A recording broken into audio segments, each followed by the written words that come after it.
Welcome to Sisters Voices. My name is Pudu Blamo. Today we are speaking to the Executive Director of the Pastoral Women's Council in Tanzania. Welcome, Maanda. Can you please tell our listeners who you are, a little bit about yourself, and what you do for the Pastoral Women's Council, like what your job entails and how long you've worked for the organization? Thank you very much. I am Maanda Ngoitiko from Northern Tanzania. I'm from a pastoralist society which are dependent on keeping livestock, cows and sheep. And I grew up in a patriarchy society in Northern Tanzania. I am a mother of 5 children. I'm a founder and a director of Pastoral Women's Council, and I have been working in this organization for the last 20 years. PWC started as a forum for Maasai women to meet and discuss their strategic and practical issues in the community. And when I say I'm from a pastoralist society, like any other African tribe, is a very, very patriarchal society whereby all your decision making as a girl is all dictated and determined by the family and the clan and the community. What I do with Pastoral Women's Council,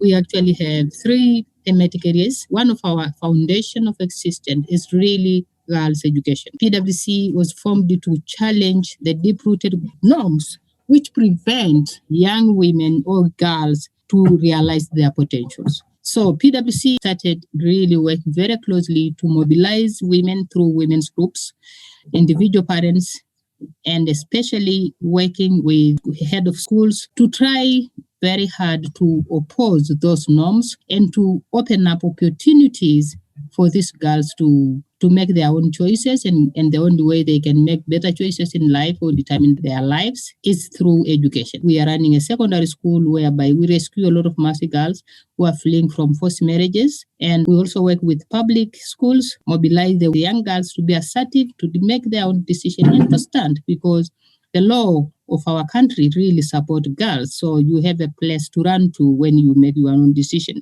And the first thing is for girls to understand their rights and act upon it. We do this through working with women groups, working with school headmasters, working with Ministry of Education, especially at the district level and village level. So this is one of the key Pastoral Women's Council objectives. As a Maasai woman, I went through this process and it was painful and it was very difficult, but I managed to get my way because I was strong to oppose all those pressures, but it was not easy.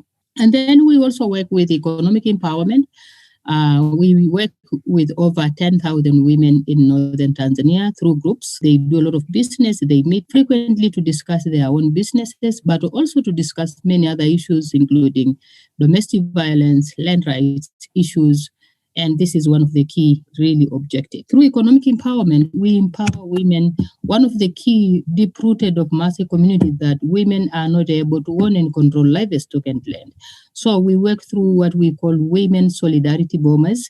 These are the homestead whereby women manage and control livestock. One of the key objectives in that is really to challenge deep-rooted norms toward property ownership by women. And this has been a very empowering model because women have a platform to come and discuss. We believe in solidarity. And this bombers has been really like controlled and run by women, and they make decisions on livestock selling, livestock fattening, and livestock distribution. And this is a key kind of an activity to challenge practically ongoing myth regarding women property ownership. But also we have another key department, which we call Women Rights and Leadership. This is actually where we practically talk about women leadership. Where are we as women? What about leadership? When you talk about leadership, you are giving someone rights to dictate on your behalf or to make decision, regardless whether bad decision or good decision on your behalf. You are giving someone power to control you indirectly. So what is the position of women in influencing this? If you are a bad leader, what are the consequences in relation to the entire society? If you're a good leader, how does it work? So this is where we do mentoring of young girls and mentoring of women to take up leadership positions, starting from the village councils all the way to the district level. And this is really is a power struggle, because you are talking about a society whereby all decision making and processes are designed to protect one sex and make the other sex really powerless. We are starting training youth in schools on the importance of girls' education and the importance of women leadership in schools and the whole issue of rights, for example, child protection policies. We feel like this is very important really to start these discussions with youth when at an early stage. When you were talking about the issue of challenging the power struggle or the power dynamics in your community, you use the word struggle to describe it. So can you tell me a bit of how your community has reacted to the cause and the mission of PWC? What's the reception been like for your organization and for the women and girls who partake in your programs?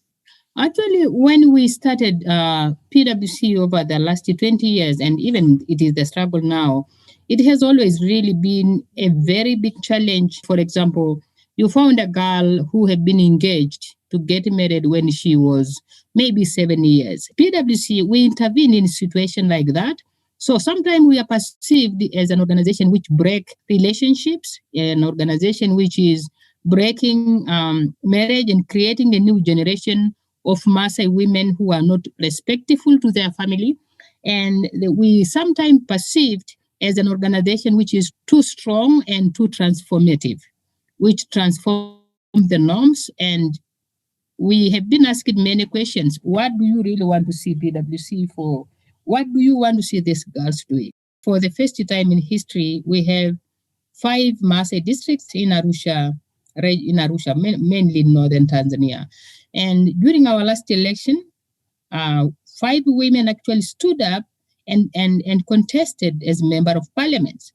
And this was very, very, very critical. They didn't won the position, but it was very, very empowering and very powerful to see them standing in big meetings, challenging the power struggle, challenging the role of men in the community, and increasingly stand and talk about how they can address existing problems within the community. We started with very few members, and now we have over 13,000 women members across the 3 districts in northern Tanzania that we work with.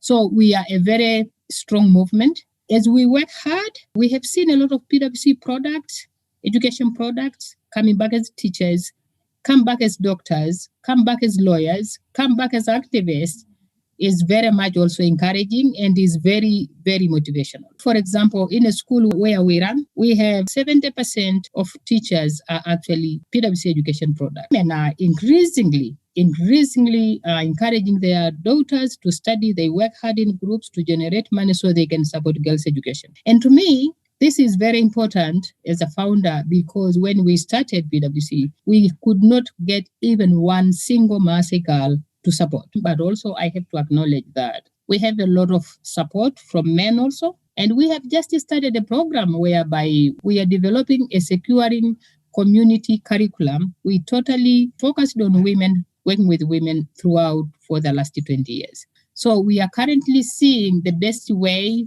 to continue exclusively working with women, address strategic and practical gender issues in our community, but also really try to see how do we change the big norms that are continuing to marginalize women. And finally, we want to see a generation of Maasai community which respect equality and equity of all. Last year, 2020, was not an easy year. COVID-19 came. So I just want to find out from you how COVID shifted the strategies of your work. How has the pandemic impacted the way you engage with your constituents and the way you engage with the people who your organization caters to? Yeah, this is a very critical and an important question because it's very practical. COVID has significantly affected PWC work, and especially we had to change the ways of working. For example, we are no longer organizing big meetings because of COVID. We are trying to use our paralegals and training of trainers of VCOBAs to reach our target group. And we have developed a mechanism to work more, to use internet more or WhatsApp more to communicate, but it's also a challenge because the majority of our members can't even read and write. So it's also a really big challenge. But more importantly, the donors landscape has been so much significantly changing. We have 3 foundations who have been supporting our education work. They have closed altogether. And now we are we are doing more of community local fundraising to continue supporting girls' scholarships, and especially those girls who have been in university. You cannot just tell them to drop. So the best way that we have been really trying to cope with this big loss of funding is to do a local fundraising. So if I have 10,000 Tanzania shillings, I can contribute if you have 5, and this has been really the way that we coped, especially to continue supporting girls' scholarship. But also one of the key area that is very much affected, all of these groups, they have been really depending on selling their products and livestock, especially in Kenya. So during COVID, the lockdown has significantly affected our local producers and local sellers. So because the mobility of community was very much controlled, it was controlled in the border, and it was very difficult. So you see a lot of businesses have fell down, and also tourism has been a significant part of our economic growth, and a lot of people are dependent on tourism in northern Tanzania.